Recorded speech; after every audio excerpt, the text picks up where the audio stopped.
Paper leak की समस्या देश में कोई अब पहली घटना नहीं है।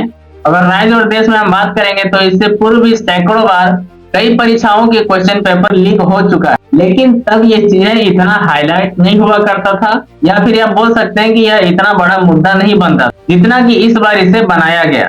हालांकि बनाया भी जाना चाहिए था क्योंकि यह मुद्दा छात्रों से जुड़ा हुआ है, लेकिन क्या सचमुच में यह मुद्दा केवल छात्रों से ही जुड़ा था? आपने इस आंदोलन को देखा कि किस तरह से इस आंदोलन को पॉलिटिकल पार्टियों के द्वारा या जो लेफ्टिस्ट है उनके द्वारा हाईजेक कर लिया गया। अभिजीत दीप के शुरुआती दौर पे जब आया था कि हम केवल स्टूडेंट का ही मुद्दा उठाएंगे, वहां तक ठीक था, लेकिन उसके बाद जैसे बीजेपी की विरोधी पार्टियां आना शुरू हो गया, ये आंदोलन जो था किसी और तरफ रुख कर गया। फिर बाद में हिंदू धर्म को टारगेट किया गया। अगर हम शुरुआती समय की बात करेंगे तो इस आंदोलन को कुछ छात्रों के द्वारा समर्थन भी मिल रहा था, लेकिन जैसे ही देखा गया कि ये आंदोलन जो है किसी और तरफ डाइवर्ट हो रहा है, छात्रों ने इसका साथ छोड़ दिया। लेकिन क्या हुआ, छात्रों ने साथ छोड़ दिया तो बल्कि इसके जगह में देश विरोधी एजेंडे चलाने वाले कई लोग भी आ गए हैं। हालांकि इस आंदोलन का जो रूट माना जा रहा है वो काफी गहरा माना जा रहा है। अगर आप इससे पूर्व भी देखेंगे कि किस तरह से बांग्लादेश में हालात पैदा किया गया था, किस तरह से नेपाल में हालात पैदा किया गया था, किस तरह से श्रीलंका में हालात पैदा किया गया था।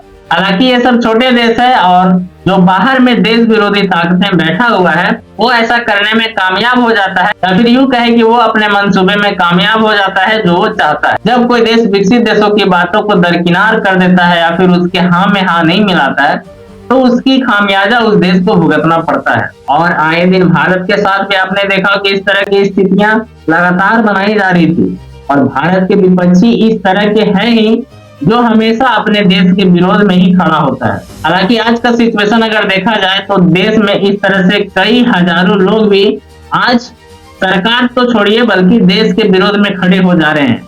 इस आंदोलन के नाम पे वे संसद भवन तक को टारगेट कर रहे हैं। इस आंदोलन के नाम पे वे देश का हमारा जो संपत्ति है उसको भी बर्बाद करने से नहीं रुक रहे हैं। अब समझ सकते हैं कि ये ताकतें इनके द्वारा चलाई जाती है और वो कौन लोग हैं जो इसमें मोटिवेट हो जाते हैं या उनकी बातों में आ जाते हैं। आप अभिजीत दीपके का अगर पहले का ही मैनिफेस्टो देखा होगा तो आपको याद होगा कि किस तरह से बेरोजगारों को इस आंदोलन में जुड़ने के लिए बोला गया था। अब बेरोजगार का मतलब ही होता है कि कोई भी लोग बहुत ही आसानी से उसको किसी भी ओर मोड़ देता है।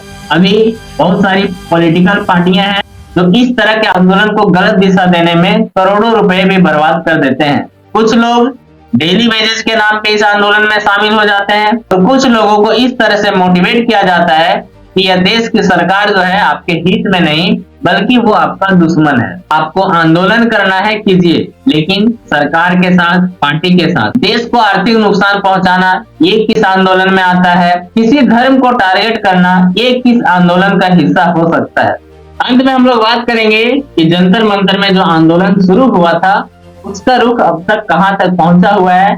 आज 23 जुलाई है और इस आंदोलन का परिणाम जो है वो कहां तक पहुंचा है और सरकार इस पे किस तरह का पहल कर रही है। लेकिन इससे पहले हम लोग 14 जेपीएससी के बारे में बात कर लेते हैं। 14 जेपीएससी का पीटी का रिजल्ट 2 और 3 जुलाई को आया, लेकिन परिणाम के आने के बाद ही इसमें बहुत तरह की गड़बड़ियां देखी गई। 14 जेपीएससी पीटी परीक्षा परिणाम में बड़े पैमाने पर गड़बड़ी का आरोप लगा, जिसके कारण छात्रों और राजनीतिक दलों ने आयोग के कार्यालय का घेराव भी किया। इस विवाद के पीछे कुछ मुख्य वजह है तो ब्लैकलिस्टेड एजेंसी का भागीदार होना।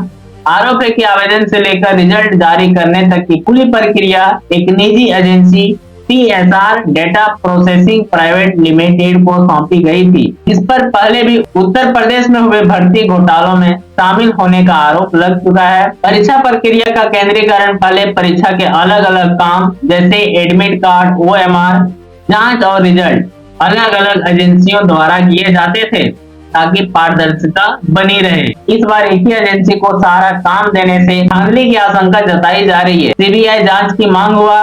परिणामों में भारी गड़बड़ी का दावा करते हुए भारतीय जनता युवा मोर्चा, पीजेवाईएम समेत अन्य छात्र संगठनों ने पूरे मामले को रद्द करने और सीबीआई जांच की मांग की है और साथ ही साथ में राजनीतिक बयानबाजी भी शुरू हो गया था। आप इस मामले में देख लीजिए कि भारत में कई विद्यार्थी संगठन है जो इस तरह के मामले को हमेशा उठाने का काम करता है। तो क्या नीट के मामले को केवल विद्यार्थियों के संगठन के द्वारा नहीं उठाया जा सकता था? क्या अभिजीत दीपके के पहले भारत में इस तरह का कोई संगठन नहीं था? 14 जेपीएससी झारखंड लोक सेवा आयोग परीक्षा को लेकर जो विवाद था वो हाईकोर्ट गया। सीआईडी और रांची पुलिस ने जेपीएससी मुख्यालय में छापेमारी भी किया और कई अनियमितताओं जैसे कट ऑफ जारी न होना, गायब रोल नंबर, बिना हस्ताक्षर के रिजल्ट जारी कर देना के कारण चेयरमैन ने इस्तीफा दे दिया है। विवादों और लगातार हो रहे उग्र छात्र प्रदर्शन के बीच जेपीएससी चेयरमैन एन लियांगते ने अपने पद से इस्तीफा दे दिया है। हाई कोर्ट में राजेश प्रसाद के द्वारा इस परीक्षा को रद्द करने का भी मांग किया गया है। साथ ही साथ में कट ऑफ जारी न करने, ओएमआर सीट में गड़बड़ी और 418 बाहरी जैसे यूपी और हरियाणा के अभ्यर्थियों का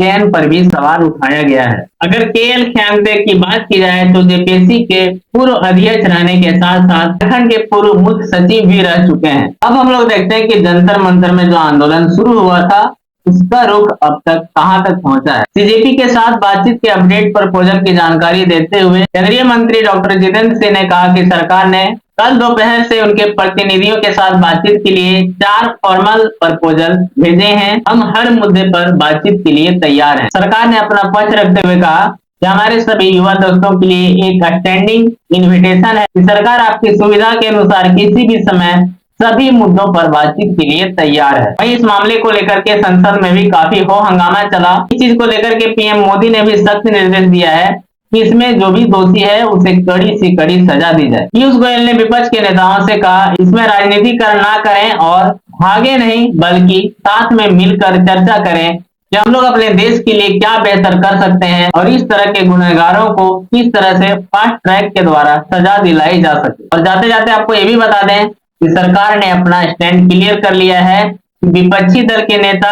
चाहे कॉकरोच जनता पार्टी के लोग चाहे जितना भी जोर लगा ले, धर्मेंद्र प्रधान का इस्तीफा नहीं होगा, क्योंकि किसी भी तरह से इसमें धर्मेंद्र प्रधान को दोषी नहीं माना जा सकता है। बाकी आप इन विषयों पे क्या सोचते हैं अपनी राय कमेंट सेक्शन में जरूर दें।